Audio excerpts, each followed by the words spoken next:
प्रभु यीशु ने कहा, यदि कोई मुझसे प्रेम रखेगा तो वह मेरे वचन को मानेगा और मेरा पिता उससे प्रेम रखेगा और हम उसके पास आएंगे और उसके साथ वास करेंगे। सभी मसीही भाई बहनों को यीशु के नाम में शालोम, प्रेज द लॉर्ड, जय मसीह की। यीशु द सेवियर मिनिस्ट्री और प्रभु यीशु मसीह में आपका भाई जेम्स आप सभी का इस बाइबल अध्ययन कार्यक्रम के दूसरे दिन बहुत बहुत स्वागत और परमेश्वर का धन्यवाद करते हैं।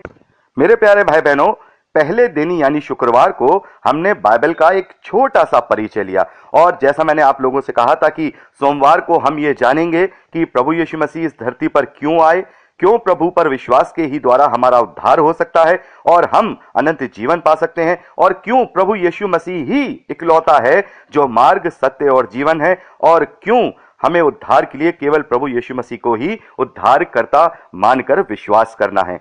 मेरे प्यारे भाई बहनों, जब हम बाइबल का अध्ययन कर रहे हैं तो उससे पहले हमारा यह जानना भी जरूरी है कि जिसके लिए हम ये बाइबल अध्ययन कर रहे हैं वो इस धरती पर क्यों आए हैं। तो ये जानने के लिए कि प्रभु यीशु मसीह इस धरती पर क्यों आए, क्यों केवल उस पर विश्वास के ही द्वारा हमारा उद्धार हो सकता है, इसके लिए हमें शुरुआत से अध्ययन करना होगा। जैसे कि हम मत्ती के सुसमाचार से अध्ययन शुरू करेंगे परसों, लेकिन हमारा यह भी जानना जरूरी है कि इस धरती पर यह सारी मानव जाति जो परमेश्वर ने सृष्टि की है, यह ब्रह्मांड बनाया है, शुरुआत से आखिर परमेश्वर ने क्या क्या चीजें की, तब हम जब शुरुआत से इसको देखेंगे तब हमें यह समझ में आएगा कि क्यों प्रभु यीशु मसीह इस धरती पर आए और क्यों उसी के द्वारा हमारा उद्धार हो सकता है। तो चलते हैं सबसे शुरुआत में। जब हम उत्पत्ति की पुस्तक पढ़ते हैं, उसके पहले अध्याय को पढ़ते हैं, तो वहां पर हम ब्रह्मांड से लेकर के आदम तक जो परमेश्वर ने सृष्टि की है, जैसे ब्रह्मांड बनाया, फिर पृथ्वी, उसमें पेड़ पौधे, उसमें प्राणियां, और उसके बाद परमेश्वर ने आदम की सृष्टि की, और ये सब परमेश्वर ने 6 दिनों में या फिर ये कहें 6 स्टेप्स में बनाया है। और हम देखते हैं कि परमेश्वर ने जो यहां पे सृष्टि की है, तो हम इस ब्रह्मांड की सृष्टि देखते हैं, यानी इस यूनिवर्स की सृष्टि देखते हैं, और उसमें जो सोलर सिस्टम है, फिर सोलर सिस्टम में जो पृथ्वी है, और पृथ्वी में रहने वाले जो जीव जंतु हैं, पेड़ पौधे हैं, और फिर लास्ट में आदम। लेकिन हम देखते हैं कि परमेश्वर का अस्तित्व आदि से है, शुरुआत से, यानी ब्रह्मांड से भी पहले, जब से शुरू हुआ है, जो शुरू है वो ही परमेश्वर है। तो हम देखते हैं कि परमेश्वर ने जब आदम की सृष्टि की है, उससे पहले परमेश्वर ने और भी सृष्टियां की हैं, यानी इस भौतिक चीजों का निर्माण करने से पहले परमेश्वर ने स्वर्ग में अपने 7 स्वर्गदूतों की सृष्टि की है, यानी कि करूब हैं और जो अलग अलग स्वर्गदूत हैं, हम देखते हैं जो उसके 7 स्वर्ग में रहा करते हैं और तब भी रहा करते थे। तो हम देखते हैं कि परमेश्वर जो कि इस ब्रह्मांड से ऊपर है, यानी कि जो स्वर्ग है जहां पर परमेश्वर है, वो इस ब्रह्मांड में स्थापित नहीं है, बल्कि इससे भी अलग एक डायमेंशन है जहां पर परमेश्वर का स्वर्ग है, जहां पर परमेश्वर का जो निवास स्थान हम जिसे कह सकते हैं। तो वहां पर स्वर्गदूत हैं जो परमेश्वर के साथ वहां पर रहते हैं, और हम देखते हैं कि परमेश्वर ने बहुत सारे स्वर्गदूतों को अलग अलग तरीके से अलग अलग कैटेगरीज में बनाया है। किसी को करूब करके बनाया है, किसी को और दूसरे तरीके से बनाया है, और उन स्वर्गदूतों में भी परमेश्वर ने एक स्पेशल स्वर्गदूत को बनाया था। स्पेशल, बहुत खास वो स्वर्गदूत था जिसका नाम लूसीफर है, और जिसे हम लोग शैतान या इब्लीस के नाम से जानते हैं। तो परमेश्वर ने जब लूसीफर को बनाया तो एक बिल्कुल खास तरीके से बनाया, और इसका हम साफ तौर पे वर्णन बाइबल में नहीं पाते हैं, लेकिन प्रतीकात्मक रूप से और इंडिकेशन के रूप में हम बाइबल में यह पाते हैं कि परमेश्वर ने शैतान को किस अद्भुत रीति से रचा था और कैसे वो परमेश्वर के विरोध में आ गया। इस बात को जानने के लिए हम यहेजकेल नबी की पुस्तक, उसका 28वां अध्याय और उसके 11वें वचन से लेकर जब हम 18वें वचन तक पढ़ते हैं, तो यहां पर एक ब्लूप्रिंट शैतान के विषय में दिया गया है। यहां पर बताया गया है, तू तो उत्तम से भी उत्तम है, तू बुद्धि से भरपूर और सर्वांग सुंदर है, तू परमेश्वर की अदन नामक बारी में था, तेरे पास आभूषण, मणिक, पद्दराग, हीरा, फिरोजा, सुलेमानी मणि, यशब, नील मणि, मरकद और लाल और सब भांति के मणि और सोने के पहरावे थे। तेरे ढफ और बांसुलियां तुझ ही में बनाई गई थीं। जिस दिन तू सिरजा गया उस दिन वह भी तैयार की गई। तू छाने वाला अभिषिक्त करूब था। तो यहां हम देखते हैं कि जो लूसीफर है, परमेश्वर ने उसे बहुत ही सुंदर बनाया है, बहुत ही बुद्धिमान बनाया है, और इतने सारे जो मणियों के नाम यहां पर लिखे हैं, इस तरीके से उसको वहां उसके पहरावे यानी उसका जो पहनावा है, इस प्रकार की कोई ऐसी चीज नहीं है जो उसको परमेश्वर ने उसमें नहीं रची है। यहां तक कि जो उसके पंख हैं, यानी कि जो करूब होते हैं उनके पंख होते हैं, उन उसके जो पंख हैं उसी में बांसुरियां और वाद परमेश्वर ने दिए थे। यानी कि जब वो पंख फड़फड़ाता था तब उसमें से सुंदर मधुर संगीत निकला करता था। इतना सुंदर परमेश्वर ने बनाया था। तो यहां पर हम देखते हैं कि परमेश्वर ने लूसीफर को एक स्पेशल तरीके से विशेष पावर्स दी, विशेष बुद्धि दी और विशेष तरीके से उसको रचा है। और हम देखते हैं जो आदम है, आदम को परमेश्वर ने, हम उत्पत्ति की पुस्तक में देखते हैं कि मिट्टी से रचा है, यानी उसका जो शरीर है वो मिट्टी से बनाया है और उसकी बुद्धि भी लिमिटेड है। यानी कि हम जब कंपेयर करें आदम को और शैतान को, लूसीफर को, जैसा लूसीफर को परमेश्वर ने बनाया है, तो उसके कंपैरिजन में आदम की बुद्धि, आदम का सोच विचार उसके सामने बहुत ही कम है और वो भी उस मिट्टी से बनाया गया है। तो मैं अभी आपको ये एक्सप्लेन करूंगा क्यों आखिर परमेश्वर ने उसे मिट्टी से रचा है। और पहले मैं आपको बताऊंगा कि परमेश्वर ने आखिर आदम की सृष्टि क्यों की, क्योंकि ये हमारा जानना जरूरी है। क्योंकि जब हम लूसीफर के विषय में जानेंगे, क्योंकि इसका संबंध लूसीफर से सीधा सीधा है और आज भी हमारे जीवन में वो ही शैतान पूरी रीति से परमेश्वर के विरोध में हमें करने के लिए कार्य करता है।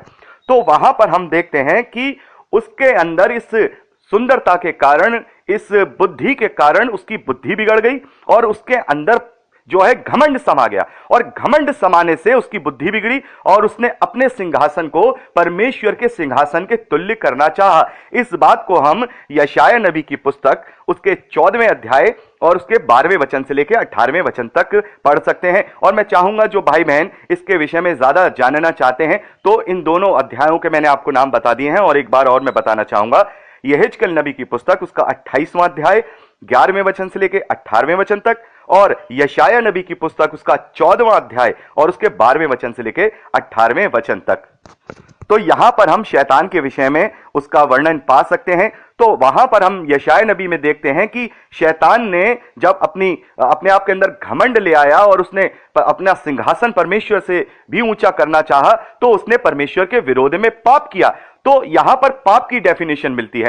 पाप क्या है? ये सब कुछ परमेश्वर ने ही रचा है। ये ब्रह्मांड, ये सृष्टि, सब कुछ आदि से ही, यानी कि जिसे हम शुरू कहेंगे, ना तो उससे पहले कोई था और ना उसके बाद कोई हो सकता है। वही आदि है, वही समय है, वही सब कुछ है।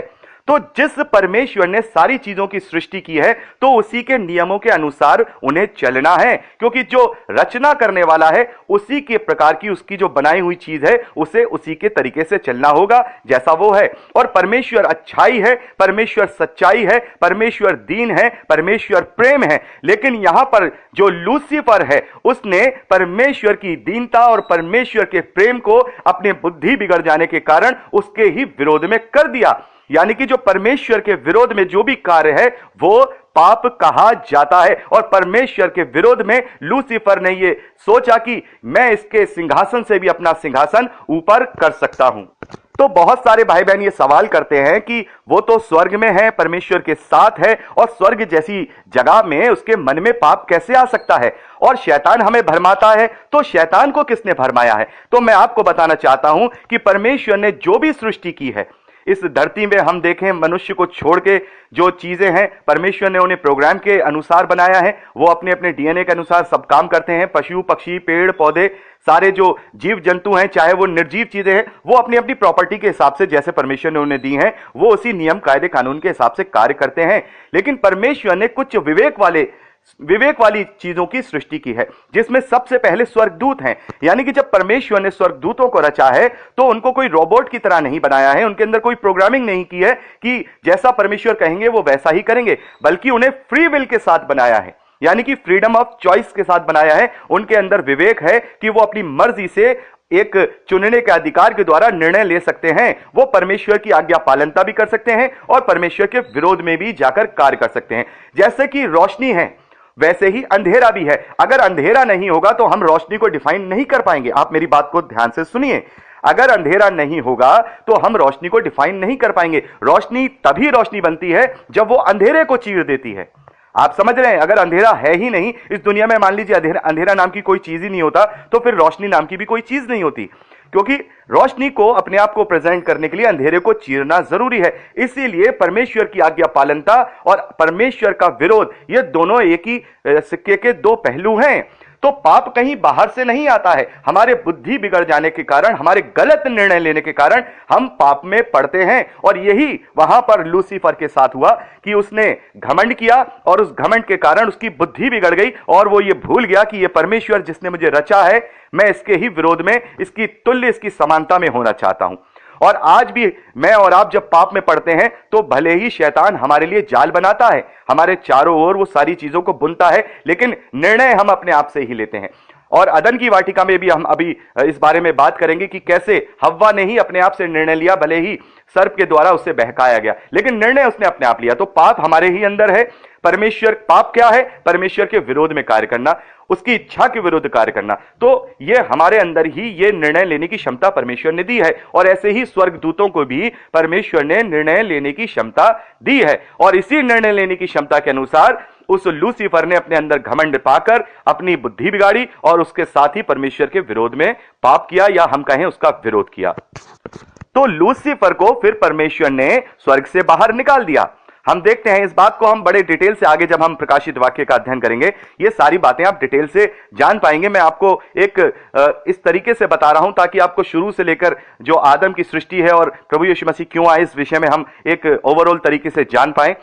तो यहां पर हम देखते हैं कि जब वो लूसीफर बाहर निकाल दिया गया है स्वर्ग से और उसने परमेश्वर का विरोध किया, तब परमेश्वर ने, जो कि बड़े चाव से एक स्पेशल सृष्टि वहां की थी, और हम ये समझ सकते हैं, ये कहीं लिखा नहीं है, लेकिन मैं ये सोचता हूं और आप भी इस विवेक से सोच सकते हैं कि जब परमेश्वर ने जो शैतान है, लूसीफर है, उसकी एक स्पेशल तरीके से सृष्टि की है, तो बड़े चाव से, बड़े उसको ध्यान से बनाया होगा कि मैं ऐसा सुंदर बनाऊं, इसको ऐसा बनाऊं और ये मेरे साथ वहां रहे, यानी कि उसको अपने साथ वहां सहभागिता के लिए, चूंकि ये सब ही स्वर्ग में परमेश्वर के साथ रहते हैं, वहां रहे। लेकिन परमेश्वर ने उसे सारी चीजों से नवाजा, परमेश्वर ने उसे सारी चीजों से नवाजा, बुद्धि से नवाजा, सुंदरता से नवाजा, लेकिन परमेश्वर ने उसको परखा नहीं।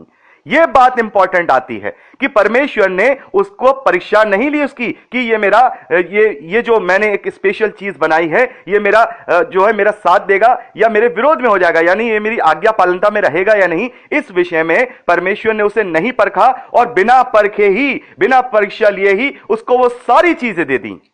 तो ये हमें समझना होगा कि जो शैतान लूसीफर है वो परखा नहीं गया है, उसकी परीक्षा नहीं हुई, और उससे पहले ही उसे वो तमाम चीजें परमेश्वर के द्वारा दी गई जिससे वो बहुत सुंदर है, बुद्धि है, सारी चीजें हैं। तब परमेश्वर ने आदम के रूप में अपना एक ऐसा परिवार चाहा जो उसके स्वरूप में हो, यानी कि परमेश्वर के आत्मा के स्वरूप में एक ऐसी सृष्टि हो जो परमेश्वर के साथ रहे और जो परखी हुई हो। बड़े ध्यान से सुनिएगा, परमेश्वर ने आदम की जब सृष्टि करने के लिए सोचा है तो परमेश्वर ने अपने आत्मिक स्वरूप में आदम को रचा है। इस बात को हम उत्पत्ति की पुस्तक उसके 2 अध्याय में पढ़ते हैं कि परमेश्वर ने आदम को अपने स्वरूप में रचा है। और परमेश्वर ने जब आदम को रचा है तो उसकी एक बहुत बड़ी योजना है कि जिस लूसीफर को मैंने बड़े प्यार से, बड़े चाव के साथ सारी चीजें दी और मैंने इसे नहीं परखा, अब मैं एक ऐसा परिवार अपने लिए बनाऊंगा जिसके साथ मैं सहभागिता करूं और वो परखा गया हो, तभी मैं उसे सारी चीजें दूं। अपने साथ रहने का सम्मान, अपने साथ वो सारी चीजें, वो बुद्धि, वो सारी चीजें जो मैंने लूसीफर को दी हैं, मैं पहले उसे परखूं और परखने के बाद जब वो इस योग्य हो जाए कि ये मेरे ग्रहण योग्य हो गया है, आदम अब मेरे ग्रहण योग्य हो गया है, तब मैं उसे अपने साथ स्वर्ग में रखूं और उसके साथ सहभागिता करूं और उसे हर प्रकार की वो स्वर्गीय चीज उसे वहां पर दूं। तो हम ये देखते हैं कि जैसे कि और स्वर्गदूतों को परमेश्वर ने रचा है, वो पृथ्वी की मिट्टी से नहीं रचा है, लेकिन जो आदम है उसे पृथ्वी की मिट्टी से रचा है। आदम को स्वर्गीय शरीर नहीं मिला है, हम ये देखते हैं। और चूंकि आदम को स्वर्गीय शरीर नहीं मिला है और वो मिट्टी से रचा गया है, और मिट्टी से रचा होने का क्या मतलब है ये भी मैं आपको बताऊंगा। और यहां 14 मिनट की रिकॉर्डिंग हो गई है, अगली रिकॉर्डिंग में हम बात करेंगे कि